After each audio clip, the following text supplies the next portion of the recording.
આજથી તમે છૂટા, તમારે જવું હોય ને ત્યાં જઈ શકો છો. આજથી તારે ને મારે કાંઈ લેવા દેવા નહીં.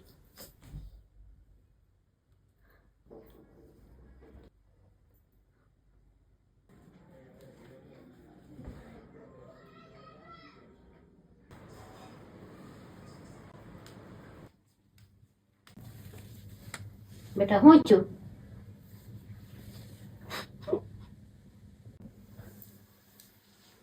કેમ તારી ઉપર હાથ ઉપાડીને ગયો? મમ્મી, મેં ખાલી એને એમ કીધું તું કે તમે હમણાંથી પૈસા બહુ વાપરવા માંડ્યા છો, તો ધ્યાન રાખશો ને તો ભવિષ્યમાં આપણને જ કામ લાગશે.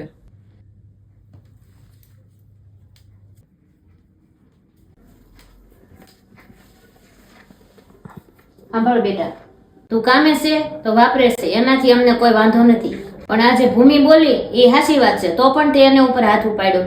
પણ મમ્મી રોજ રોજ એક જ વાત કરે છે, એમાં મને ગુસ્સો આવી ગયો. બેટા એ તારા હાથનો માર ખાતો નથી જ આવી, પણ રહી વાત ગુસ્સાની, જ્યાં સુધી અમે જીવીએ છીએ ને ત્યાં સુધી તારા સંસારને અમે કાંઈ નહીં થવા દઈએ. પણ જ્યારે અમે નહીં હોઈએ ત્યારે આ ગુસ્સો તારો સંસાર તોડી નાખશે.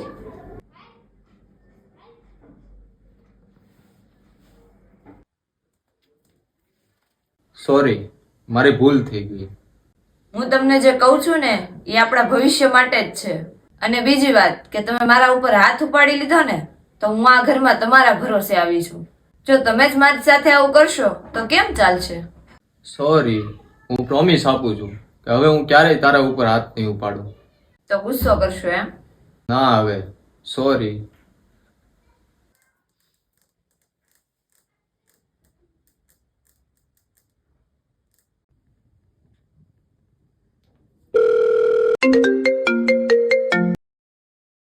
હાલો, ક્યાં છો તમે? અહીંયા ભાઈબંધ હારે બહાર બેઠો હતો. ક્યારે આવશો? આવું છું હમણાં થોડી વાર. લાઈવ લોકેશન મોકલો તો. હા, મોકલો.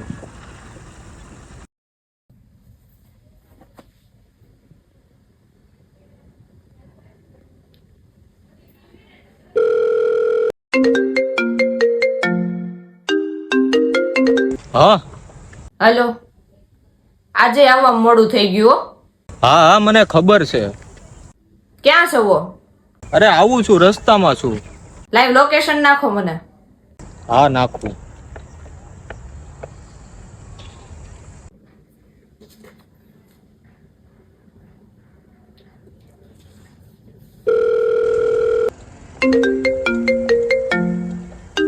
આવું છું, કામમાં છું, ભાઈબંધ હારે છું, હમણાં આવું છું.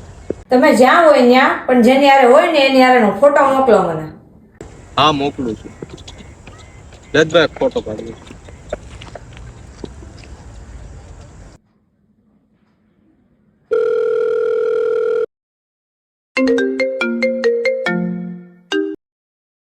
લોકેશન નાખું છું, ફોટોય નાખું છું, ગાડી ચાલુ નથી થતી એટલે આવું છું, બરોબર. અને એક વાત કે મારી જાન, કે ક્યાં લગી તું મારી ઉપર આમ શક કરી? દોરો તૂટે ને તો ગાંઠ વાળીને એને પાછો હાજો કરી નખાય, પણ એ ગાંઠ છે ને આજીવનની દોરામાં રહે. એટલે એટલામાં તું સમજી જા, આપણે લાંબા સમય આ રિલેશન આખવું હોય ને તો હવે મને ફોન કરીને ફોટો કે લોકેશન ન મંગાવતી.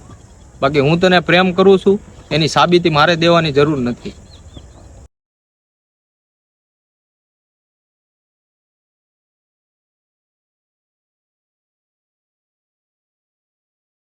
આવું નવું ચાલશે ને તો આ ઘરમાં મારે રહેવા નથી થતું. તો બેટા તું કેવા શું માંગે છે? હું એ જ કહેવા માંગુ છું જે તમે સમજો છો. બેટા મારી કાંઈ ભૂલ હોય તો કે, બાકી તારી ને મારા દીકરા સિવાય અમારું કોણ છે?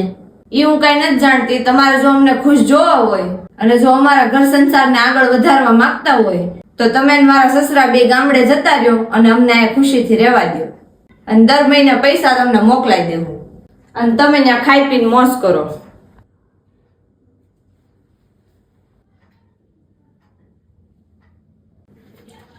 હું છું મમ્મી? હું છું મમ્મી? કેમ રહો છો? કાંઈ નહીં બેટા, હવે મને આ નથી ગમતું. મારે ને તાર પપ્પાને દેશમાં રહેવા બી જવું છે. હું મમ્મી કેમ અચાનક આવી વાત કરો છો? હું છું કયો મને? તમારે ભૂમિને ગઈ છું? ભૂમિ, એ ભૂમિ અહીંયા તો. હા બોલો. અરે મમ્મી કેમ રોવે છે? શું થયું મમ્મી? ખોટા નાટક ન કર અને કે મને તારે મમ્મીને હું છું. ના ના અમારે કઈ નથી થયું. મમ્મી તમને મારા હમ છે, કયો મને હું છું ઈ. કઈ નહીં બેટા, અમે જૂના વિચારવાળા, કદાચ નવા જમાના પ્રમાણે અમે ન રહી શકતા હોય તો ભૂમિ એમ કહે છે તમે દેશમાં વયા જાઓ તો અમે અહીંયા ખુશીથી રહી શકીએ. હે મારા મા બાપ આપણી હારે રે તો તું ખુશ નથી? મને 25 વર્ષનો એણે ગીરો છે. મારે હું જોઈ છી, મને હું ગમે છે એનું ધ્યાન એણે રાખ્યું છે. મને તાવ આવતો ને તો એની ઊંઘ બગાડી અને મને શાંતિથી હુવડાવતા, અને 25 મહિનામાં તને એની હારે રહેવું નથી ગમતું? એવું નથી. ઈ જેવું હોય એવું, પણ એક વાત યાદ રાખજે કે મારા માટે મારા મા બાપ સૌથી પહેલા છે, અને દુનિયાનો કોઈ છોકરો એના મા બાપથી અલગ રહી અને ખુશ નથી રહી શકતો. અને છોકરો ક્યારેય અલગ નથી થતો, ઘરની વહુ જ અલગ થાય છે. અને હા, તમે તમારી તૈયારીમાં રહેજો, કેમ કે કાલ સવારે આપણી ન્યાય છોકરો થાય અને આપણા છોકરાની વહુ આપણને અલગ કરશે. સોરી મમ્મી, આજ પછી હું આવી વાત ક્યારેય નહીં કરું. કઈ નહીં બેટા, ઘર વહીને આવું તો હાલ્યા જ કરે. બા, મામો મારી હાટે આજે ફટાકડા લાવવાનો છે. હે સરસ, લ્યો. મામી, મામો આજે મારી હાટે ફટાકડા લાવવાનો છે. હે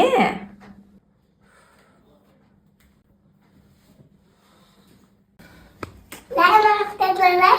કાલે તો હવે એવો બેટા.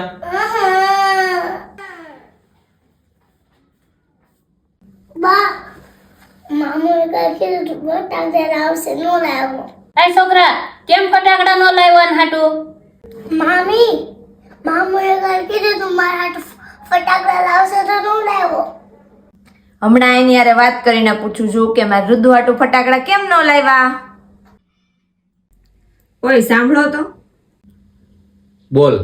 ક્યારના તમને બધા પૂછે છે કે ફટાકડા લાવવાના હતા તો કેમ ન લાવ્યા, તો જવાબ કેમ નથી આપતા? હું જવાબ આપીશ ને તો કદાચ એ સમજી નહીં શકે. કેમ એવું તો વળી શું જવાબ છે કે કોઈ સમજી ન શકે? એ જ કે હું ફટાકડા લાવ્યો તો પણ ઘર સુધી ન પૂગ્યા. કેમ ફટાકડા ઘર સુધી ન આવ્યા એટલે ફટાકડા રોવા મળ્યા કે નથી આવવું એમ કઈક સમજાય એમ બોલો. સાંભળો, હું બહુ બધા ફટાકડા લઈને ઘરે આવતો હતો. તે એક નાનો છોકરો રોડ ઉપર રમતો હતો. કદાચ એના મમ્મી પપ્પા મજૂરીએ ગયા હશે, તો એ છોકરાએ મારી પાસે ફટાકડા જોયા અને મારી પાસેથી ફટાકડા માંગ્યા. તો મેં એક બોક્સ એને આપ્યું. ત્યાં તો ઘણા બધા છોકરા આવી ગયા. તો પછી એમ કરતા કરતા બધા બોક્સ એ છોકરાને અપાઈ ગયા. ઓહ, તો સેવા કરીને આવ્યા છો. તો હવે આ રુદુનું શું? જો આપણે તો રુદુ માટે કાલે પાછા ફટાકડા લઈ આવશું, પણ કદાચ એ છોકરાના મમ્મી પપ્પા એને ફટાકડા ના લઈ દઈ શકે, કેમ કે એની પરિસ્થિતિ એવી છે. બરાબર. અને રહી વાત દિવાળીની, તો દિવાળી આપણી છે અને એ લોકોની છે. તો આ દિવાળી આપણે ખાલી આપણું નહીં પણ એ લોકોનું વિચારીએ.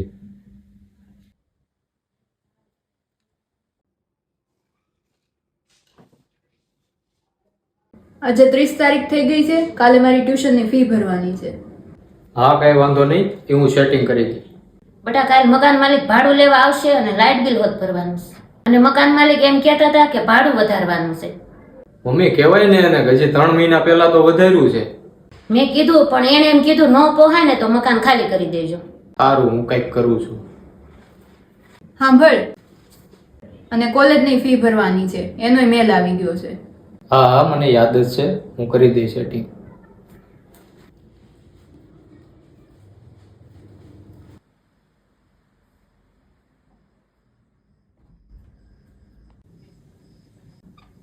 સાંભળો ને, હા બોલ ને. દિવાળી આવે છે ને આ વખતે ખર્ચો પણ વધી જાય છે. તું ટેન્શન ન લે, હું સંભાળી લઈ બધું. હું સંભાળી લેહો, તમારી સેલેરી ભાડું, લાઇટ બિલ અને કોલેજ ફી ભરવામાં જ પૂરી થઈ જશે. અને 12 મહિનાનો તહેવાર આવે છે, બધાના કપડા લેવાના હોય તો એના પૈસા ક્યાંથી આપશો? હું કરી લે કાંઈક, તું ઉપાધિ ગીરમાં. મને ખબર છે કે તમે ભાઈબંધ દોસ્તાર પાસેથી ઉછીના લઈને ઘરનું પૂરું પાડશો, પણ એને પાછા ન દેવાના તો? એક છોકરો જ્યારે કમાવા લાગે ને ત્યારે આખા પરિવારની જવાબદારી એના ખંભા ઉપર આવી જાય છે. અને કોઈ પણ પરિસ્થિતિમાં અને કોઈ પણ હાલતમાં એ જવાબદારીને એ પૂરી કરે છે. શું કા ખબર? કેમ કે એ છોકરો આખા ઘરના ચહેરા ઉપર સ્માઇલ જોવા માંગે છે. સારું, ભગવાન જોવે જ છે બધું. કાલ સવારે સારા દિવસ આવશે અને જે પણ કઈ પરિસ્થિતિ હશે હું તમારી સાથે રહીશ હંમેશા. હા તો બસ, તું મારી હારે છો તમારે બીજું શું જોઈએ?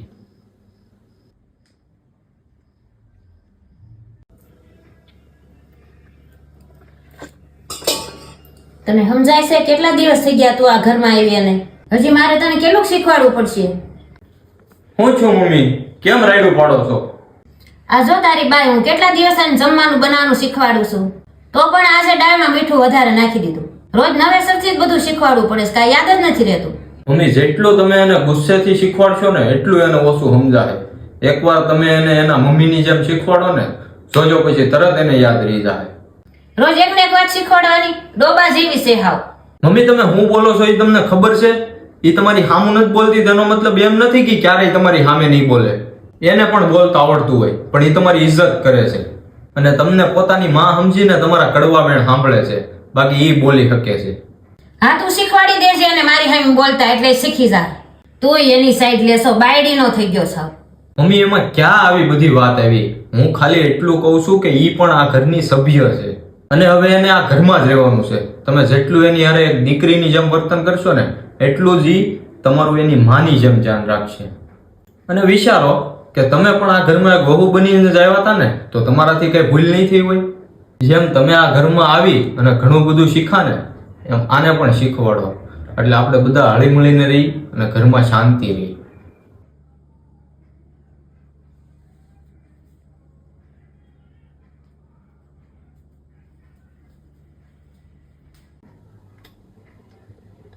Thank you.